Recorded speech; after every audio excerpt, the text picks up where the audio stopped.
You sure you wanna fight?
Is that a face?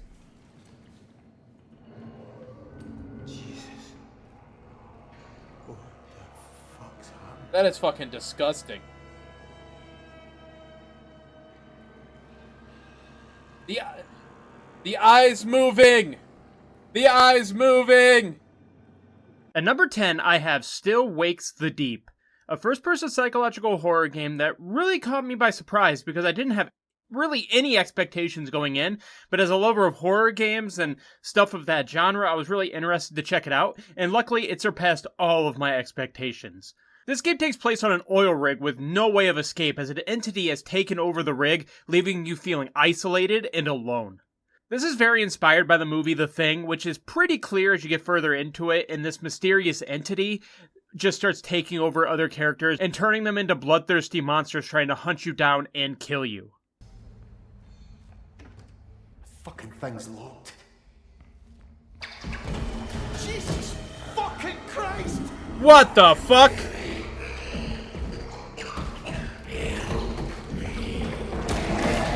Nah! Get away from me! Fuck! Fucking hell!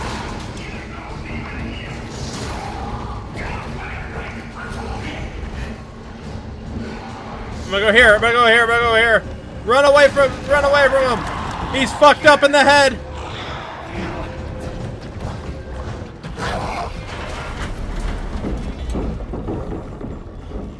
This is just like a lot of horror games you will play where you'll have to go through puzzles and stealth sections to survive. There is no way to fight back against this entity, so it's very much like an Amnesia type experience where hiding and running will be your best course of action. This is a narrative-focused experience, just like the Chinese Room's previous works, and the story here, while mysterious, is well done and keeps you wondering what will happen next. The game also has an immersive sound design and great visuals that really adds to the experience of the game and takes it to that next level. This is just a horror game done right, and I can't wait to see what the Chinese Room does next as they knocked it out of the park here.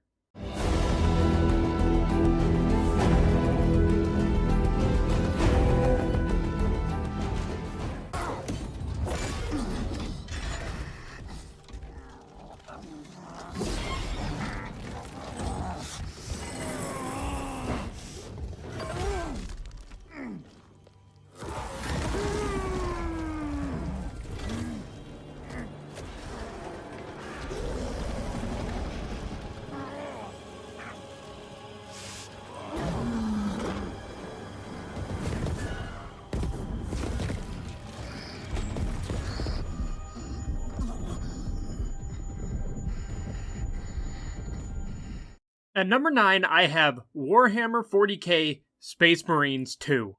A third-person action game that is the sequel to the 2011 Space Marine game and takes place within the Warhammer universe.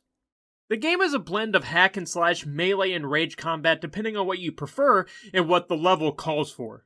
In the campaign, you will play the role once again of Lieutenant Titus as you take on the Tyranids, an alien race who are threatening to take over humanity throughout multiple planets, and so the Ultramarines led by Titus are sent in to eradicate the threat. The game can also be played in up to 3-player co-op throughout the campaign, and these players will take the roles of Chiron and Gadriel, who are also Ultramarines alongside Titus. They will give you multiple weapons such as the Chainsword, the Plasma Guns, Power Sword, and the Thunderhammer, just to name a few, that you can use in a brutal combat to hack and slash your way through enemies any way you want. The combat in the game is very fun, satisfying, and really the biggest positive of the game by far, and that is by design. Without the brutal combat, this just wouldn't be a Space Marine game, and in that regard, they just completely knocked it out of the park. Once you are done with the campaign, the game also gives you an Operations mode, which is a PvE mode that can also be done in up to 3-player co-op. These missions have randomly generated enemies that spawn differently every time you do them, and can add a challenge depending on what difficulty you decide to do them on. These can be used to help you grind to level up your weapons and customize your Marine, as the game allows you to get different armor and colors that you can equip in the hub world.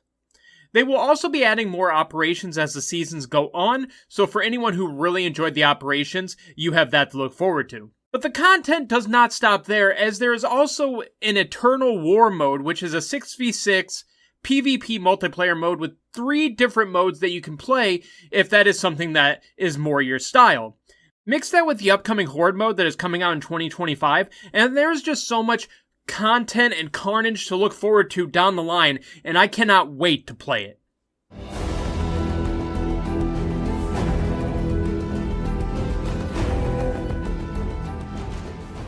I knew him as Solus. Smart, thoughtful, loved to hear himself talk. But long ago, he had a different name. The Dreadwolf. Ancient elven god of lies, or heroic rebel against tyranny, depending on which story you believe. In his desperate fight against the corrupt elven gods, Solus imprisoned them, creating a veil that split our world from the raw magic of the Fade. He had won. But the veil cost the elves everything. Their magic, their freedom, even their immortality. At number 8, I have Dragon Age: The Veilguard, an action RPG that takes place 11 years after the 2014 game Dragon Age Inquisition. Now, I feel like this game split the fanbase a little bit, especially for longtime fans of the franchises. BioWare seemed to want to try to bridge the gap between new and longtime players of the franchise, and some of those fans criticized the shift in combat system, as they much preferred the older style the game had in comparison to this newer action-focused style. But personally, for me, I think I like this combat system more based on what I remember when I played Inquisition. Yeah, it's different, but I had a lot of fun with it and never really got bored while playing. The side missions were really fun, and I made sure to do all of them before completing the game, and also is kind of important to assure that you will get the best ending possible.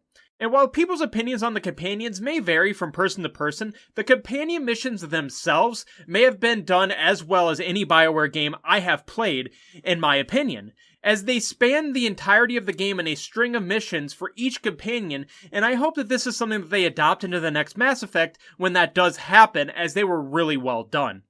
And while the story was not perfect and did suffer from some pacing issues here and there, especially in the second half of the game, I actually really enjoyed the story of Veilguard overall and all the twists and turns along the way. And no, a character you like dying is not a good reason to say a game is bad. It wasn't a good reason in The Last of Us 2, and it isn't a good reason now, as I thought the twist in Veilguard was very well done and made sense if you paid attention to what was going on throughout the game. Overall, I found this game to be a fun ride almost all the way through, and while it wasn't perfect, I'm happy to see BioWare more in their element with Dragon Age and away from games like Anthem. Here's to hoping that Mass Effect 5 turns out well and keeps them going down that path.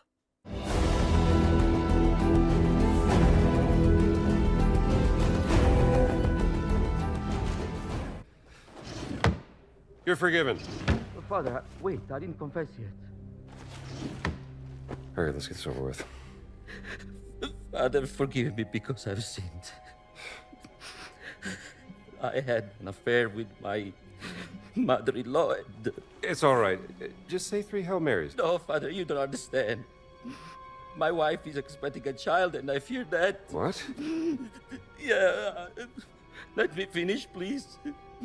I fear that my mother-in-law is with the child also. Jesus Christ, what have you done?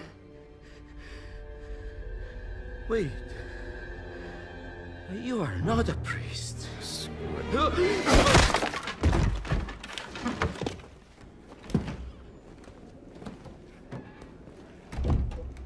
Sorry, pal, but you kind of deserved it.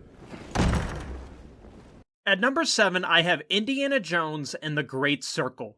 From the creators of Wolfenstein brings you a first-person action-adventure game where you fight Nazis and try to stop them from taking over the world. So I guess basically it's like Wolfenstein, but you trade in your double shotguns and hail of bullets for a whip and a hat. And sometimes a hail of bullets. That is when you're not breaking random objects over enemies' heads, including a fly swatter. Did I yell get fly swattered? Okay.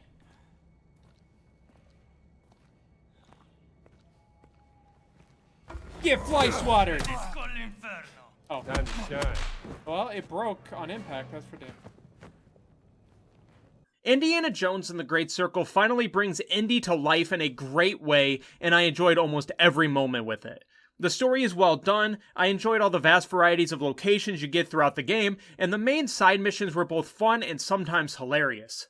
The only negative I can really pick at with the game is I felt like outside the main side missions that I talked about, most of the other side missions were just collectible-centric and didn't really add much to the game overall except for maybe an Easter egg here and there.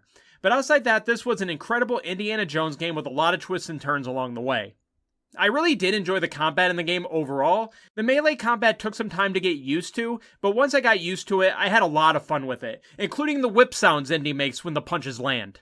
I didn't really use the gun that much overall because I spent most of the time hitting people over the head with whatever objects I could pick up, but when I did use the gun, I thought the gunplay was pretty good and somewhat similar to Wolfenstein, which does make sense, but you won't really find yourself, in my opinion, using the guns that much. I think I used the gun more as a melee weapon where you can turn it over and hit them with it than I actually did shooting it. It was fun to finally play a good game as Indiana Jones, as obviously we got games that was inspired by it in the past, like Tomb Raider and Uncharted, but we never got a good, proper Indiana Jones game, or at least we haven't in a long time, until now. And I'm happy to hear that Disney wants them to make more games in this series, because I would love to see Machine Games build off of this and make an even better Indiana Jones game in the future. And also rest in peace, Tony Todd, a true legend.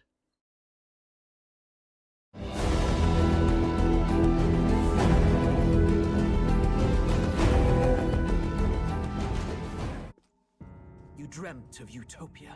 You saw the tribes united as one. Oh. That dream died long ago. You should have done the same.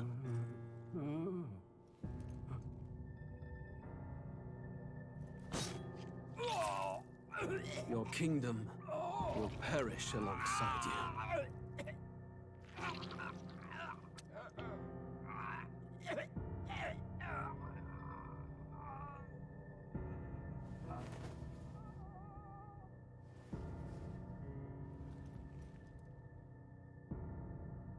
By my hand. At number 6, I have Metaphor ReFantazio. The game is a fantasy turn-based RPG from Atlas, the creators of the Persona series. The story is a mix between personal struggles the characters have to deal with throughout the game, while also dealing with political struggles as you try to become the next king of Uchronia, to bring balance to the lands, but also trying to stop Luis, who is a murderer and someone who is trying to bring tyranny and exploit the lands of Uchronia for his own evil deeds. The story was really good, if not a bit wordy. I did realize there were times where I feel like it was just too much talking going on for a long period of time, which makes me kind of lose focus and zone out at times, but outside that, I really enjoyed the story of the game overall. I thought all of the follower side missions were also very interesting to play through, and it gave a lot of background into the civilians you are trying to help save in the story. The level designs were great, all the characters were very well written and voice acted when they were voiced, and the actual anime cutscenes were a great part of the game, and there were more of them here than in previous Atlas games, and I hope they continue that trend as I really did enjoy those. The game can also have some pretty steep level spikes that you have to deal with, so make sure you're always grinding and leveling up your character, or you'll end up, like me, being at the end of the game extremely underleveled and having to really struggle to get through it. In terms of the combat of the game, it is very similar to the Persona games, which is turn-based strategy combat, but instead of having personas like in those games, this game gives you archetypes, which works as character classes and varies from warrior to gunner to mage, just to name a few of many. Archetypes turn you into like these transformers-like machines that allow you to do more heavy damage with your attacks, and is very helpful, especially as you level up your classes and get heavier attacks that you can use to destroy the enemy.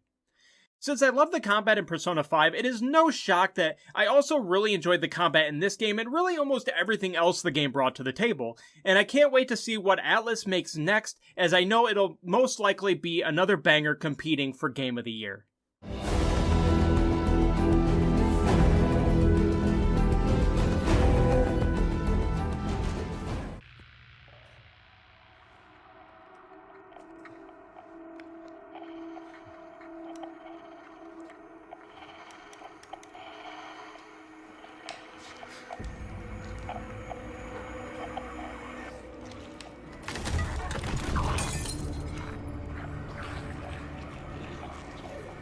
Jump out that window. James? James, jump out the window! Window, James! This works too. I'll beat the fuck out of him. Stay back. At number 5, I have the Silent Hill 2 Remake, one of the best psychological horror games of all time, both the original and now the remake. There is so much attention to detail in this game that I don't even know where to begin. Right down to this tweet that I found which showed that James was so in denial about his guilt that he won't even acknowledge the word guilt on a poster you find in the hospital. It's just small details like that that makes this game so great and makes you see that Bloober Team really cared greatly about this game. The story is really hard to talk about without spoiling it, but it is a very emotional ride that has a lot to do with trauma and guilt, just like most of the Silent Hill games are. And so this game is not for the faint of heart, as it does deal with a lot of very serious subject matters. So keep that in mind going in, but the story is still very well done and had me hooked from beginning till the end. Combat-wise, you will have a few weapons from a pistol to a gun to use, but most of the time I stuck with hitting enemies with the board that they give you early on, as it never breaks and has no durability to worry about, which I actually appreciated. That is unless you run into the nurses, because you can take them down with the board, but it is much easier to shoot them in the face as they just keep coming back for more. This was a game that I was happy to finally get a chance to play, and I'm happy it lived up to the hype that it got, and I'm excited to see the next game by Bloober Team called Chronos: The New Dawn when that finally drops, as they try to continue their resurgence after saying that they were done making shitty games.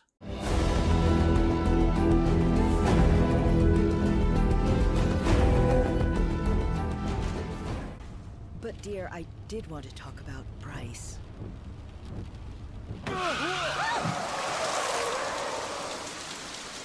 What happened? Someone's out there.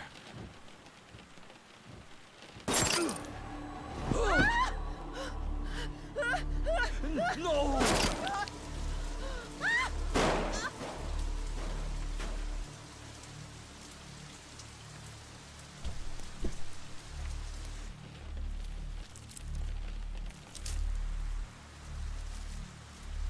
Are we finished?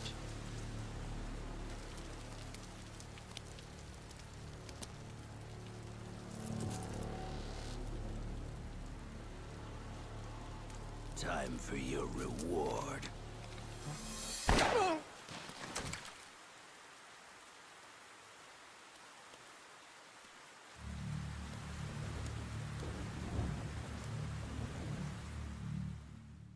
At number 4, I have Like a Dragon: Infinite Wealth.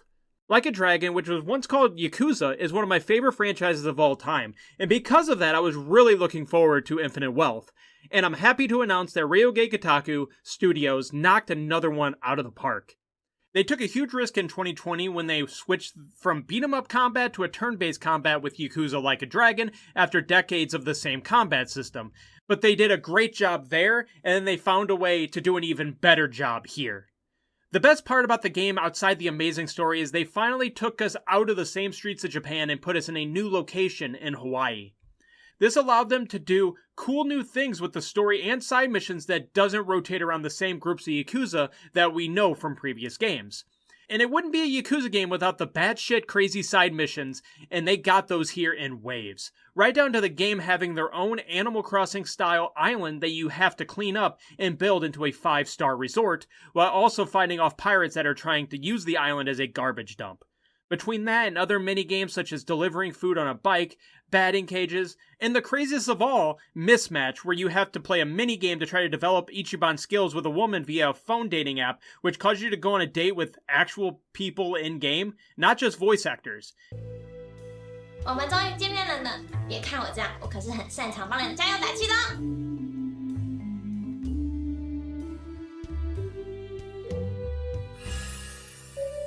So as you can see, this game has it all and will never leave you bored. If you do somehow happen to get bored of the side activities, you also have the hilarious side missions and very good but serious main story that Ryoge Kotaku always knocks out of the park and leaves you excited for the next game. I'm not sure how they always do it, but they are one of the best developers out there right now, and I can't wait for Pirate Yakuza in Hawaii, as Goro is one of my favorite characters in the series, and his own game was long overdue, and I can't wait to play.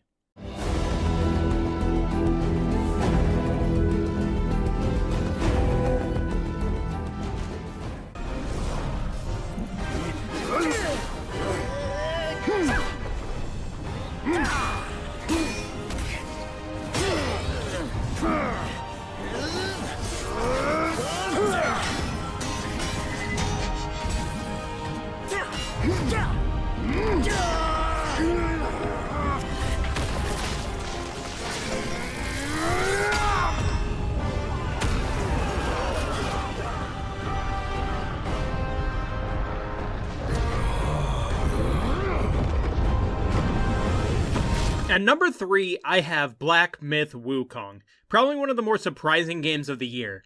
Now, I know a lot of people were hyping this up and it looked good, but I also looked at a game that was being developed by Game Science, a development team that had only made mobile games before this, and so I wasn't sure if there were going to be growing pains here or not, since they were switching to a game on this scale, but they really pulled it off. Was it perfect? No. Some of the level designs, while vast and very detailed, also kind of lacked at times compared to other RPGs. You will run into a lot of invisible walls, there was no map to look at, which I know the art director said it was to make the game feel like more of a journey since the game is inspired by Journey to the West, but I still feel like some sort of map would have helped because sometimes you just get pretty lost with no clue where to go. All of that being said, this game makes up for it with all the incredible boss fights and just the fun gameplay you will find throughout. Every boss and creature you meet is so unique and creative that you never know what you're going to run into next. Very rarely do I pick a game back up immediately to go into New Game Plus so I can get the platinum, but I did that here because something about the game was so addicting that I couldn't put it down and I wanted to make sure I got everything. The game also does a fantastic job of bringing all the legendary tales from Journey to the West to life in either a main fight or a random fight you can find off the beaten path somewhere. They all have a story that you can read about in-game after you defeat them that gives you a lot of details into Chinese folklore.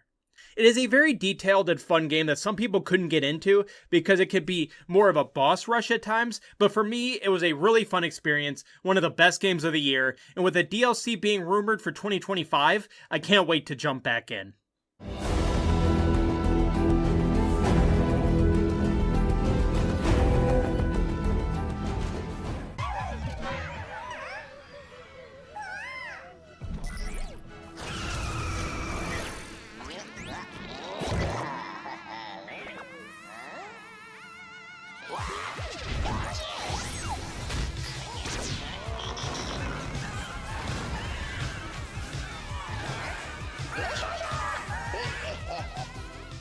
At number 2, I have Astrobot. a platformer franchise that gained popularity after the release of Astro's Playroom, which was kind of more of a tech demo for when the PS5 launched, and people loved it so much that we clamored for a bigger standalone game, and we finally got it, and it did not disappoint. It has a lot of very vast worlds where not one is like the other, which is impressive considering the game has 90 levels across 6 galaxies and 60 planets, including secret levels that sometimes can present some challenge to the players unless you are able to master the mechanics. The game just has an incredible amount of detail for character designs, animations, abilities, and planets that you can tell that they poured so much love and care into. Another great thing about this game is all the nostalgia, if you have any, for many PlayStation and other IPs from the past. Whether it be Uncharted, Horizon, Resident Evil, or my favorite, God of War, there are so many great things and Easter eggs to discover along the way that makes this game so much fun to play in 100%.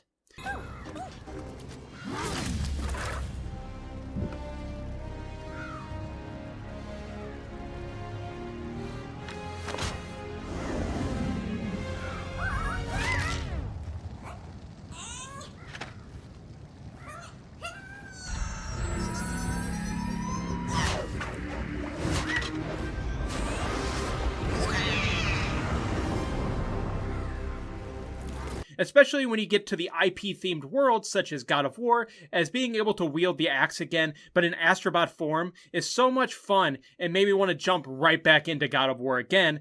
And for the axe to act just like it did in the actual game, that is just one of many cool details that this game has to offer.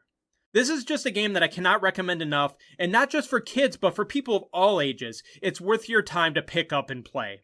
This game just has a charm to it that I really love, and yes, I know Nintendo has done these kinds of games for a long, long time with Mario and other games like that, but that doesn't take away from the accomplishments of this game and what they were able to pull off, which was creating one of the best platformers of all time and one of my favorite games of the year, and that is why it's at number 2.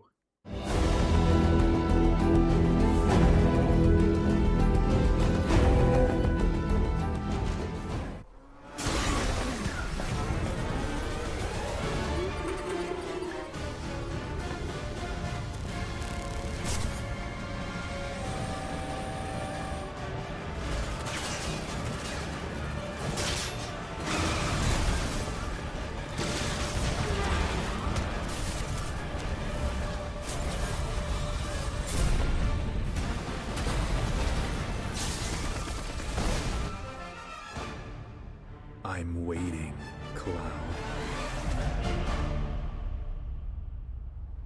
At number 1, I have Final Fantasy VII Rebirth.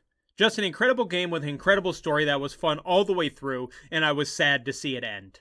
As someone who had never played the original Final Fantasy VII, I didn't really know what to expect when they announced that they were turning the remake into a trilogy, but the first 2 parts have been so good, and Rebirth built off of what the 2020 game already did very well and somehow made it so much better. The characters are all incredible, the world building is great, the voice acting is very well done, and the graphics are incredible. In regard to the actual world of the game, the 2020 game was more of a linear experience where you ran down pathways and corridors rather than open areas, and I know in the original game, the game opened up into an open world, but I wasn't sure if they were going to be able to do that in just a 4-year span.